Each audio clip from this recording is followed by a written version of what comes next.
बिहार में जमीन का सर्वेक्षण शुरू हो चुका है। जमीन का हिसाब देना होगा, जमीन पर बने हुए मकान का हिसाब भी देना होगा, यानी कि नए सिरे से आपकी जमीन का सारा हिसाब किताब देना होगा।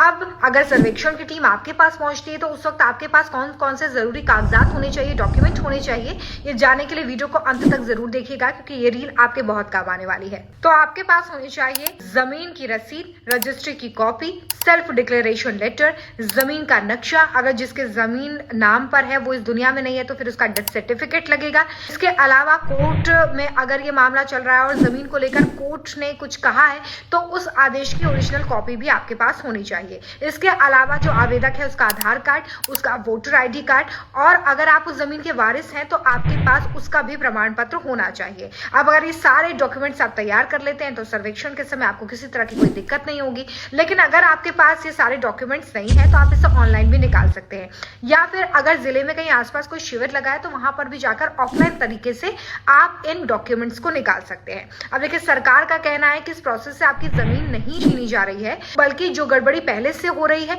उसे सुधारने की वजह से ये सारा सर्वेक्षण किया जा रहा है। अब इससे जमीन विवाद खत्म होगा या नहीं ये तो मुझे नहीं पता है। अगर आपको पता है तो कमेंट करके बता दो मुझे।